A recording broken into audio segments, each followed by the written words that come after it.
They didn't come to the hospital. Not once. Not a call, not a message, not a single damn flower. I was lying in a sterile, pale blue room with wires taped to my chest and beeping machines monitoring whether or not my heart would keep going. And still, my parents didn't come. The infection had started slow. A low fever I tried to ignore, thinking it was exhaustion. Working 3 jobs to pay rent, student loans, and barely eat was taking its toll. But I pushed through. I always had. I didn't have the luxury to rest. Not the way my sister Clara did, posting photos of her spa days with captions like, "Self-care is everything." Not the way my brother Ethan did, spending weekends on my parents' boat like it was his birthright. No, I was the eldest, the forgotten one. The mistake my mother told people she had too young. The one they gave hand-me-downs and glares to while the other 2 got praise and presents. So when I collapsed in the stairwell of my apartment building with a 104-degree fever and a bloodstream infection that nearly shut down my organs, I still wasn't surprised they didn't come. It hurt, but it didn't surprise me. My neighbor, Ms. Dorsey, the 76-year-old widow who fed the stray cats on our block, was the one who called the ambulance. She was the one who checked in on me when I didn't answer my door for 2 days. My parents? They were in Napa celebrating Clara's promotion. I found out later through Instagram. I was tagged in the background of a blurry group photo someone else posted. I was unconscious while they were toasting. The nurses asked if I had any emergency contacts. I gave them my parents' numbers. They said no one answered. Later, I asked one of them if anyone ever called back. She hesitated, then said, "A man did call.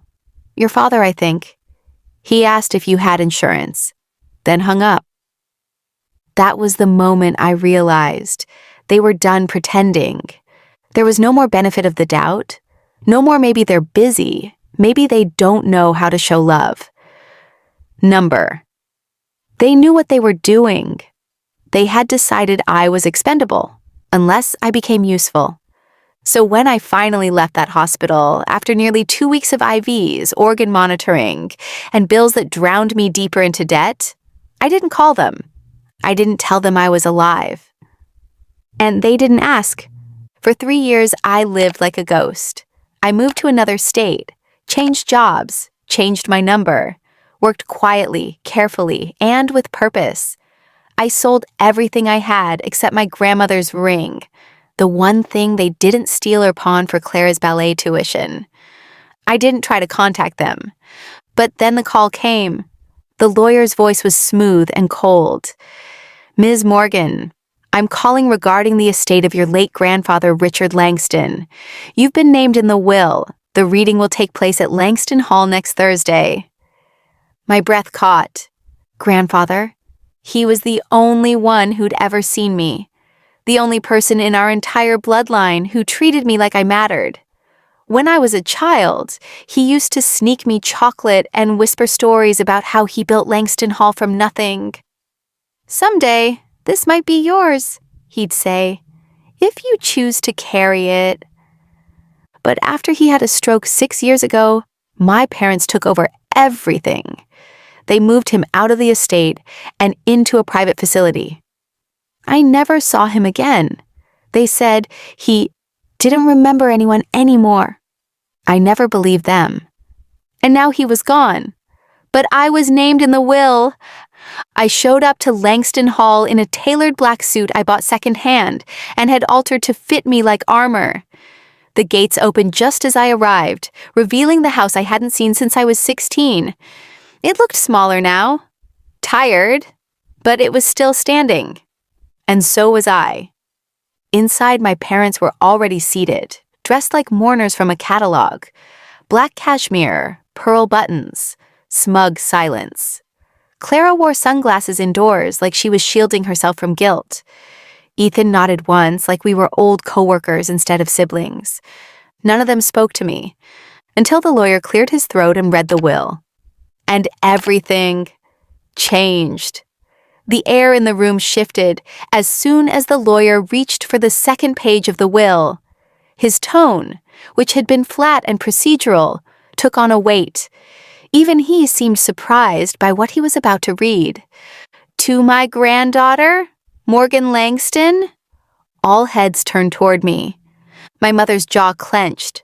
My father exhaled sharply, as if trying to control his expression.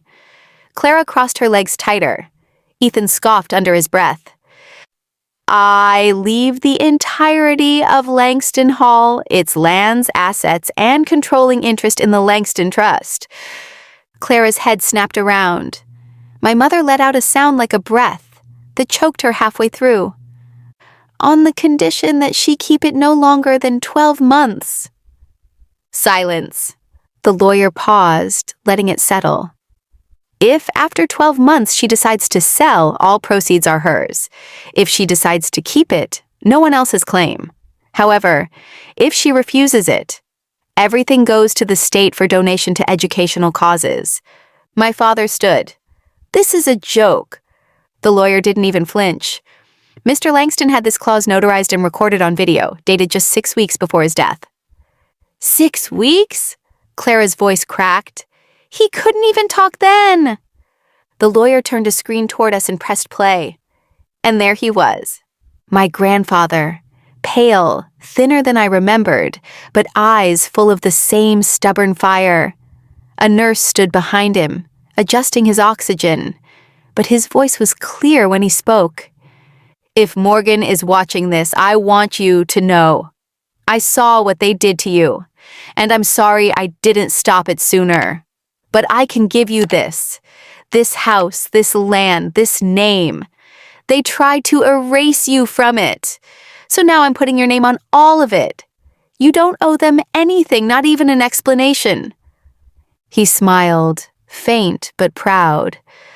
"Take it or burn it to the ground, it's yours now." The video ended. No one spoke. I felt my heart pound, not from joy or validation, but from something deeper, something darker. The room looked different now, smaller, like the walls had finally closed in on them, not me.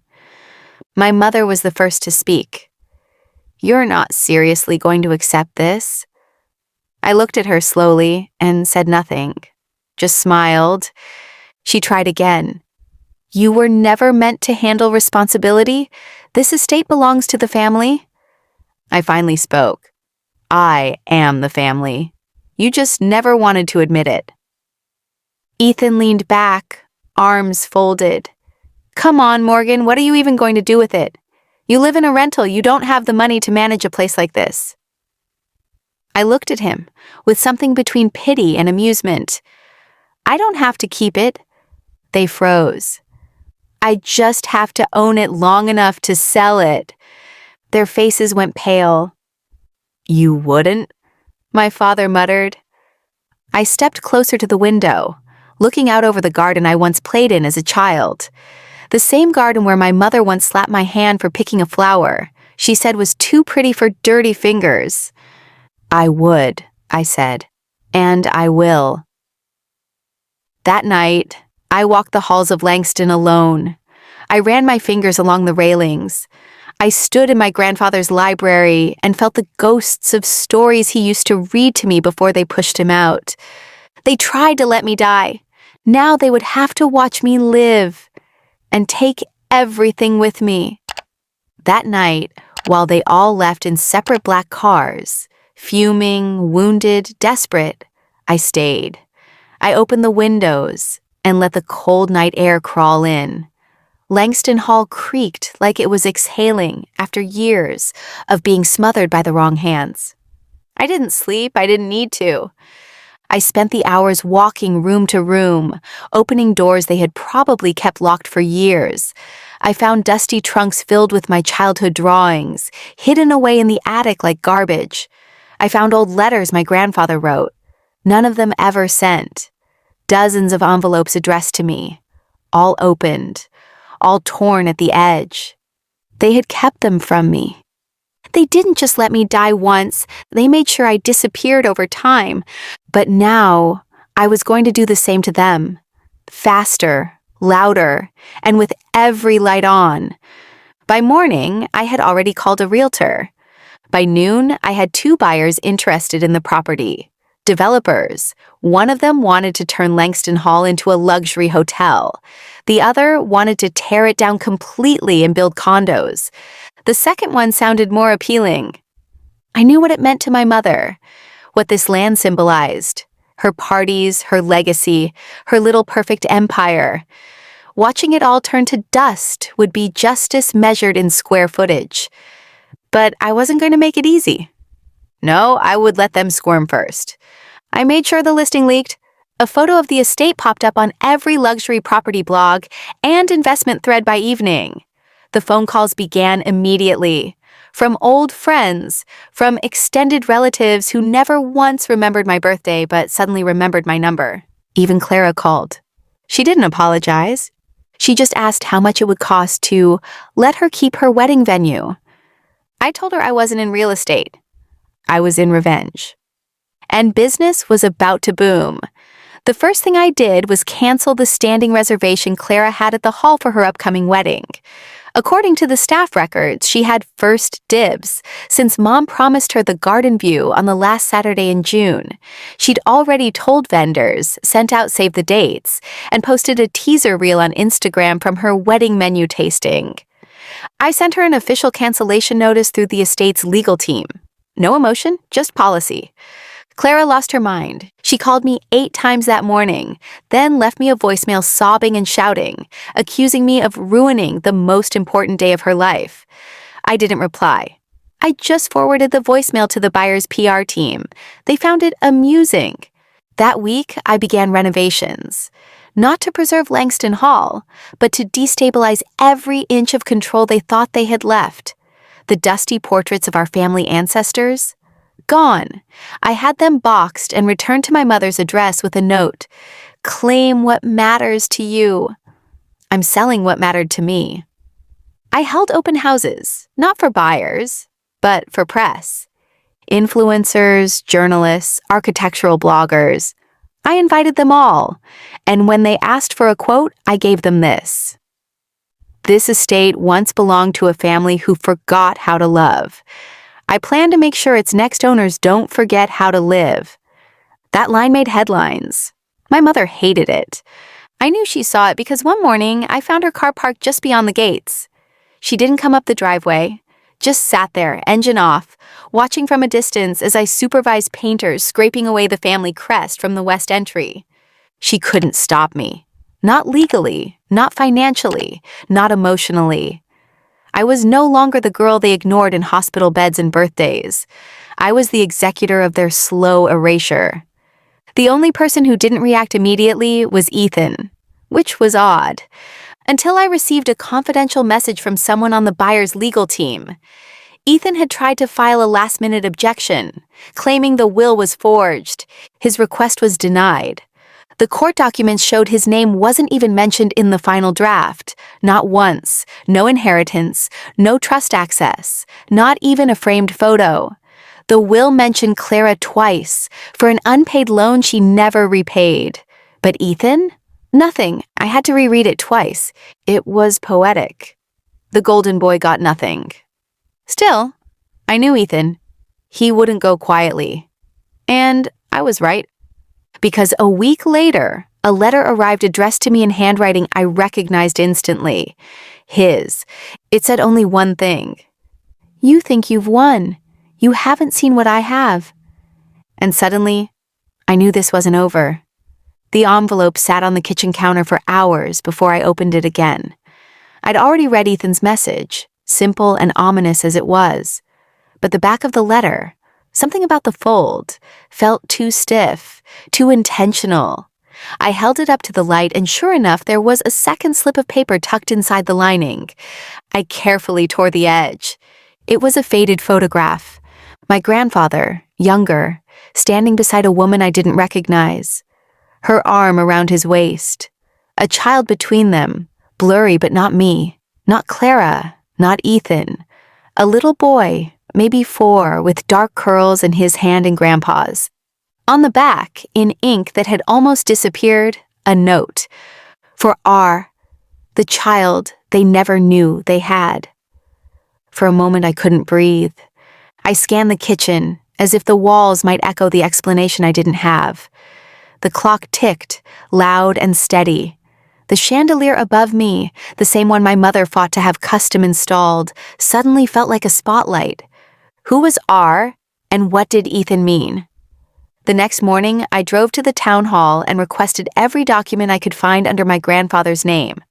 Birth records, property transfers, hospital files, even tax audits. I didn't care if it took hours. I was digging, not for vengeance now, but for clarity. And then I found it. A sealed file marked Langston Richard, Private Guardianship Petition, filed 27 years ago.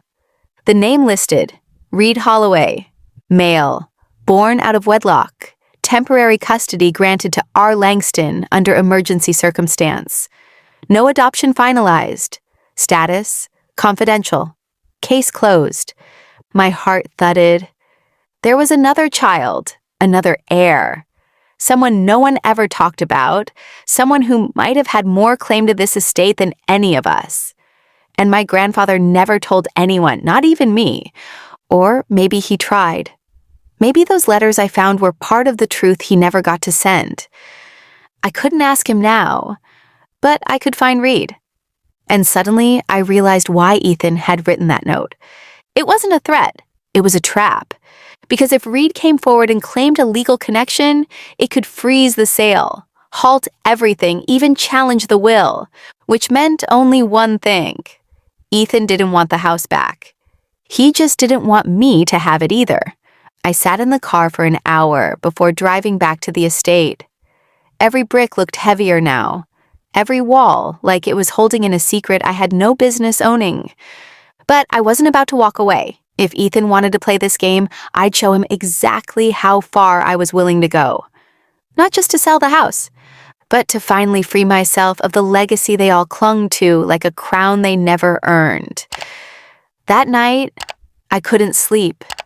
I sat in my grandfather's old reading chair, the one with the cracked leather arms and the indent where he used to rest his elbow.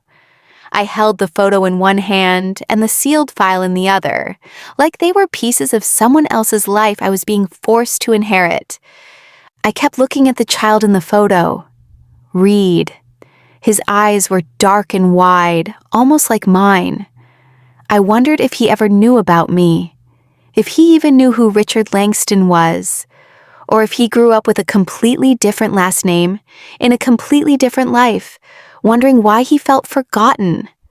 I didn't know whether I wanted to find him to protect the estate, or because I needed to know if someone else like me had been cast aside. The thought gnawed at me.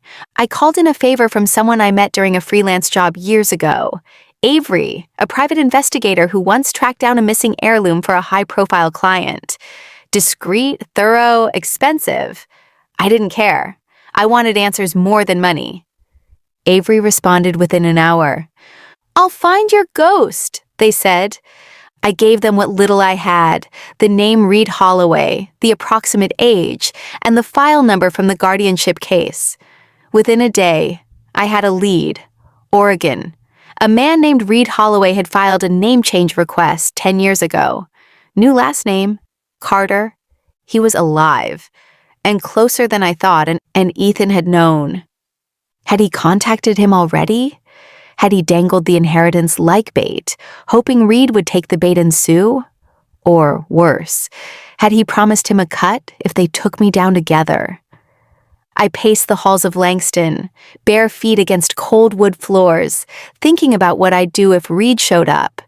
If he demanded half, if he demanded everything. But there was one question I kept circling back to, over and over again, like a song I couldn't turn off.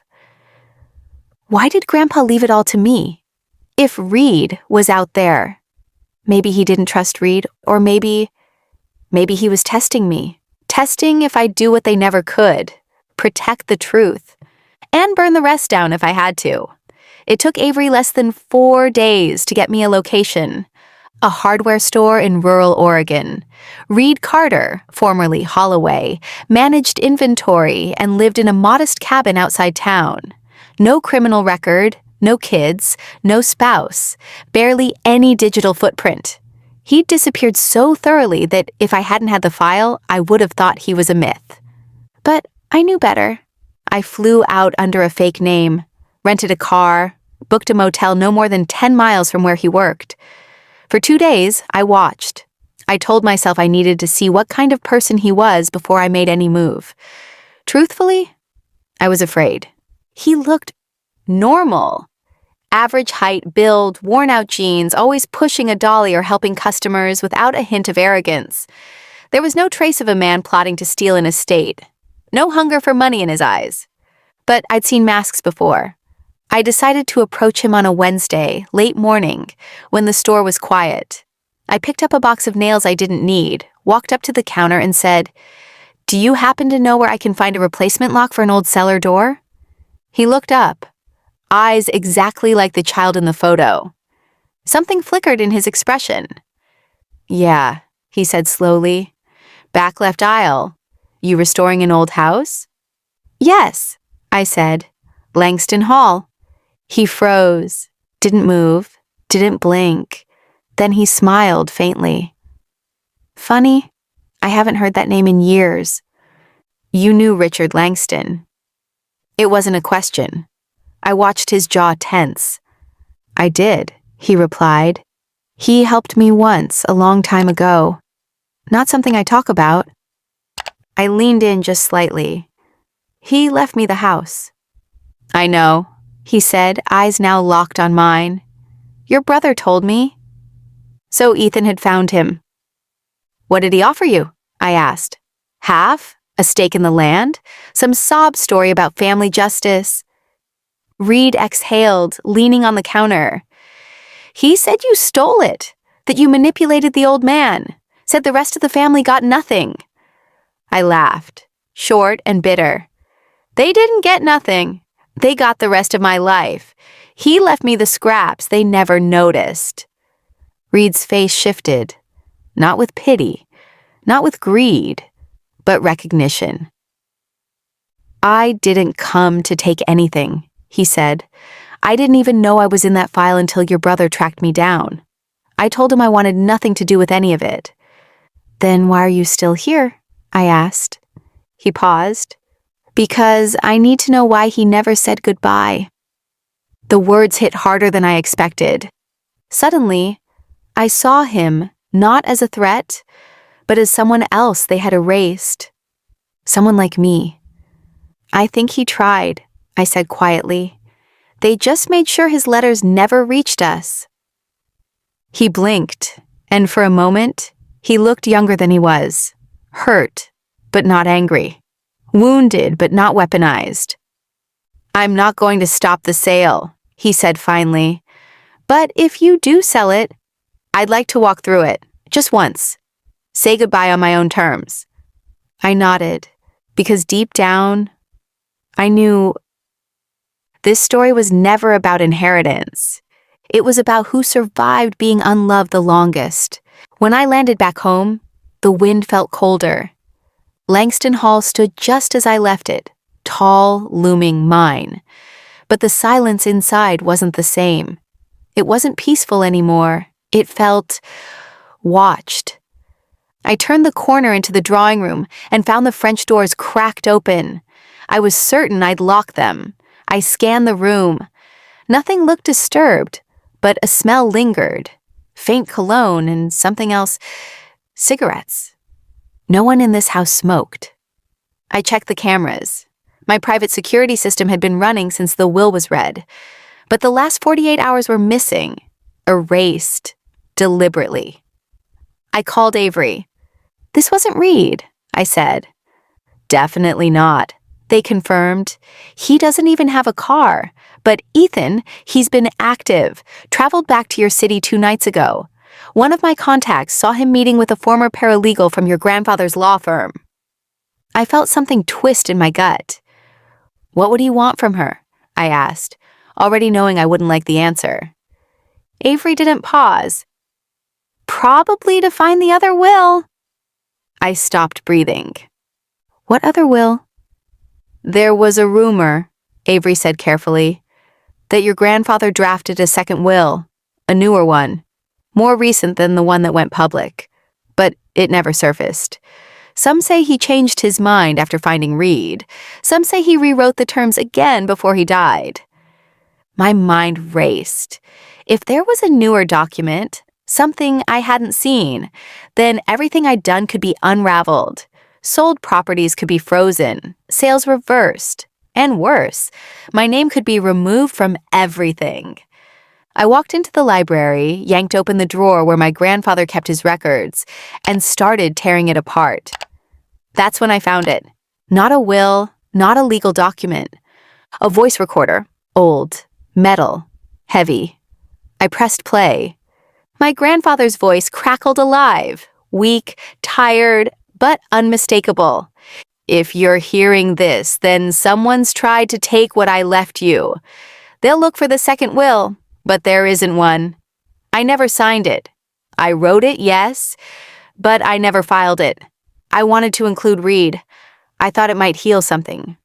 But then I remembered what they did to you, and I realized some wounds don't deserve closure. So I burned it. The only real copy is ash. Keep the hall, burn the name if you want. But whatever you do, don't let them take your story again. My hands were shaking. The second will never existed in court, but now I knew Ethan was trying to fake its existence. Forge something. Or, worse, bribe someone into producing a counterfeit. I ran to my safe. Everything looked intact, until I saw the edges of the deed, slightly torn, touched. He had been inside. He was playing a game with fire. Again. Only this time I was holding the match. I didn't call the police. Not yet. That would have been too easy, too clean. Ethan deserved something messier, something that burned, something that mirrored the way they all left me to rot in a hospital bed while they toasted champagne without me. So instead, I called Avery. I want to bait him, I said. There was silence on the line for a moment before Avery replied. What are you thinking? Tell him the deed is gone, that it's been misplaced. Let him think I'm vulnerable. Let him believe now is his chance to strike. Avery chuckled. You want to catch him in the act? No, I said. I want him to think he won. We coordinated everything in under 48 hours. A fake real estate meeting, a fake appraiser, a decoy lockbox, and a copy of a forged second will that I planted. Something Ethan couldn't resist touching. One that I watermarked, time-stamped, and left just convincing enough for him to steal. Sure enough, he showed up that Saturday. He came alone, dressed in a navy coat, gloves, and that familiar look of superiority he wore even as a child when he cheated at Monopoly and blamed me for losing. He let himself into the estate with a copy of a key that should have been destroyed a decade ago. I watched him through the hidden cameras, live on my phone. I was sitting 3 blocks away at a cafe, sipping tea. He went straight to the study, opened the drawer, found the fake will, and slipped it into his coat. I waited 20 minutes, then returned. By then, he was already gone, but not far, just down the block, at a quiet lawyer's office known for its discretion. He was moving fast, too fast. The next morning, the call came in, from my lawyer. Your brother just filed a petition claiming ownership of Langston Hall, citing a newly discovered signed will, placing the property in his name. I smiled. Did he submit the will? Yes, and we've already submitted our response. I waited. 3 hours later, Ethan was detained for submitting a fraudulent legal document. The notary seal? Fake? The signature? A perfect copy. But the watermark embedded in the paper? It read, Liar. You buried me. I dug my way out.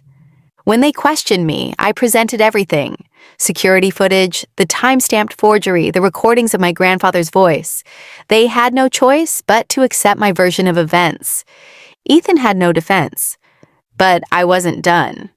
At the press hearing that followed, I stood outside the courthouse steps and gave a statement to the reporters huddled in the rain. For years, I was erased from my own family. I was forgotten, dismissed, almost left to die.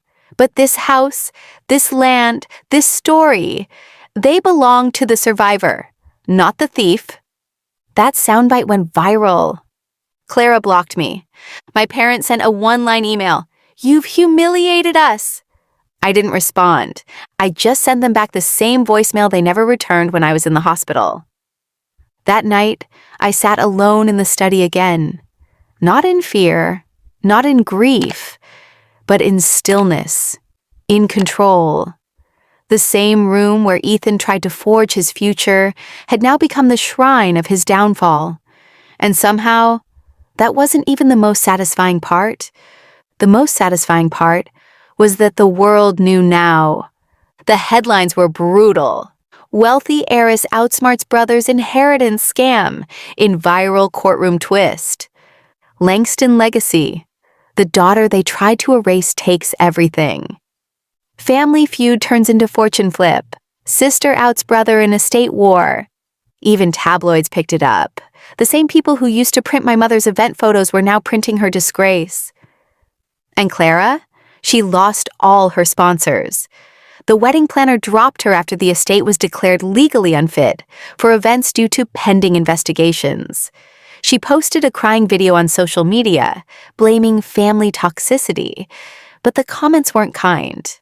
I didn't respond. I didn't have to, because the story told itself now. I started getting letters, emails, from girls I went to school with, distant cousins, even strangers who said, "Your story helped me walk away from people who made me feel invisible." But the most unexpected message? It came from Reed. He didn't say much, just this. "I watched the hearing. You didn't have to protect me, but you did. Thank you. I meant what I said. I don't want the estate, but if you ever feel like talking about the ghosts, I still carry a few." For the first time in weeks, I felt something crack open in my chest. Not anger, not vengeance, relief, a strange kind of peace. Because for all the rage I'd carried, all the years I'd spent waiting to be seen, I had finally become something they could never erase. Unignorable. The offer came on a Thursday morning. Full price, no contingencies. An investment group from Seattle wanted to turn Langston Hall into an exclusive countryside retreat, spa, gardens, a small history wing. They even wanted to keep some of the original architecture. Their letter of intent was detailed, respectful, professional. But I hesitated, not because it wasn't a good deal, because for the first time I realized the revenge was finished. The estate no longer felt like a battlefield. It felt like a monument to pain that had finally spoken its truth. The echoes were softer now. My name no longer felt foreign in its hallways. I had nothing left to prove to the ghosts, only to myself. Still, I wanted to walk it one last time. Room by room.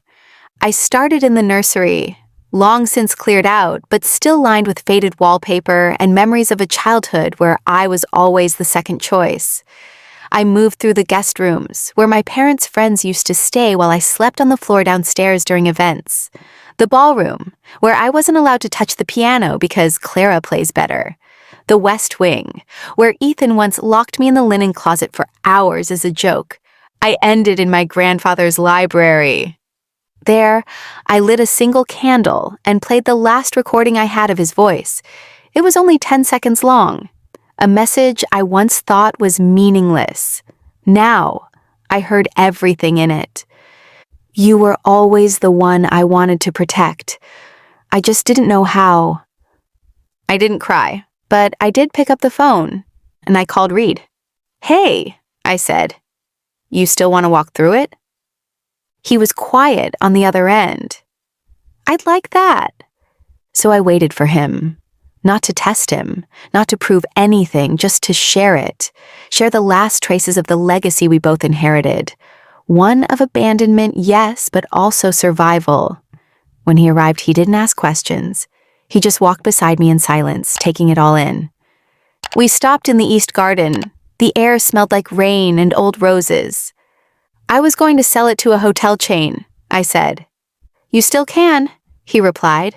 It's yours? Maybe, I said. But what if we did something else? He looked at me. I explained my idea. A foundation. Not a charity. A place for children who aged out of the system like he almost did. A creative haven. A school, even. The kind of place I would have needed. The kind of place we needed. He didn't say anything at first. Then he nodded. I'll help you build it. The sale was canceled. I issued a statement the next day. Langston Hall will no longer be a monument to silence. It will be a place where unheard voices echo loudest. Clara sent me a single emoji, thumbs up. Ethan stayed silent. My parents? They tried to visit. I told security to deny them entry. The transformation took months. The ballroom was gutted. The portraits were replaced. Every hallway that once echoed with elitism and exclusion now pulsed with laughter, construction, and the sounds of a future being built from pain. Volunteers came. So did donations, from strangers who had seen the headlines, read the interviews, and saw in my story a mirror of their own. Reed stayed through all of it, quietly rebuilding parts of the garden, teaching kids how to use tools, fixing broken shutters not because he had to, but because he wanted to. We didn't talk about our shared blood often. We didn't need to. We understood each other through the silence better than we ever could with words. I called the new foundation the Hollow Hall Project, a nod to Reed and to the truth we both carried. Opening day was set for spring. We sent out invitations, but this time I chose every single guest. No Clara, no Ethan, no parents. Instead, I filled the garden with survivors, former foster youth, artists, young women who had been silenced, dismissed, abandoned, like I had been. They stood on the same stones where I was once told I'd never amount to anything. Now they were the honored guests. I gave a speech that morning, not to gloat, not to rage, but to let go. This place once tried to bury me. It made me believe my voice was too small, my value too conditional. But we don't need permission to matter. We only need space. And this is that space. For you. For every person who was ever treated like a guest in their own family. They stood and clapped. Some cried. I didn't. I just looked out at the new Langston Hall, now Hollow Hall, and felt, for the first time in years, still. But just as I stepped off the stage, one final twist came. A courier arrived, with a letter, handwritten, from my mother. It said, "We didn't just lose the house, we lost you. And maybe that's what we deserved. But if you ever decide to let us say the words we never did, we'll be waiting." I folded the letter once and dropped it in the donation bin, because some debts can't be repaid. But some stories can be rewritten. After the ceremony, I wandered the halls alone. The golden hour sunlight poured through the stained glass I had restored, not with the family crest, but with a mosaic of hands reaching upward, a symbol of rebuilding, of reclaiming, of survival. In one of the newly furnished classrooms, a girl no older than 10 sat sketching by the window. She looked up at me shyly. "Are you the lady who owns this whole place?" I smiled. "Something like that." She nodded, then pointed to her drawing. "I made this for the library wall. It's a phoenix. My mom says it burns and comes back stronger." I swallowed the lump in my throat. That's exactly right. I pinned her picture beside the door. Later that evening, Reed brought out 2 glasses of cider and joined me on the back steps. We didn't talk much, just watched as the children played under the trees we once hid behind as forgotten names in a family that never saw us. "You think they'll ever come back?" he asked softly. "They'll try," I said, "but we won't let them in. Not because we hate them, but because this time the walls don't just keep people out. They protect what finally belongs to us. 6 months later, I stood before the newly engraved stone plaque at the entrance of Hollow Hall. It read, "Founded by Morgan Langston, for the silenced, the forgotten, and the unbreakable." People came in buses that day. Students, teachers, women from shelters, veterans, even a few who had followed my story online and wanted to see if the rumors were true. That the girl once erased from the family will had built something greater than an inheritance, something real. Inside the hall, the echo of piano keys drifted down the corridor. Not Clara's fingers on ivory. A girl named Bree, autistic, abandoned, gifted. She played like the room was hers, because it was. At the far end of the foyer, there was a display, a timeline of the estate's history, from its founding to the scandal to the rebirth. One photo in the corner showed my parents, distant, cold, smiling for society. Beside it, I'd placed a handwritten caption, "They built a mansion. I built a home." Reporters asked if I'd allow my family back for a visit, now that the wounds had faded. I told them this: "Forgiveness is free. Access is earned." That quote made headlines again. But what didn't make the press was the night I sat alone in the old attic, the same one where I once hid during family gatherings because I wasn't presentable. The moonlight caught a stack of old journals, my grandfather's. I opened one and found a note scribbled between business entries. "She's got fire in her. I see it every time she's told to be quiet. Maybe I should have told her she wasn't wrong to burn." I closed the journal and finally let myself cry. Not out of grief, out of release. Because for once, no one was coming to take anything away. The walls were mine. The future was mine. And for the first time in my life, my name was the one they all had to say out loud. Before I left the attic, I took a charcoal pencil from the old desk drawer and wrote a single sentence across the inside beam, beneath the slanted roof where I used to hide. "This is where I survived and where I began." I didn't sign it. I didn't need to. Because downstairs, every brick, every echo, every child's laughter already whispered my name louder than they ever did. And as I stepped into the evening air, the lanterns lit the path behind me. But I didn't look back. Some legacies are meant to burn. Mine was meant to shine.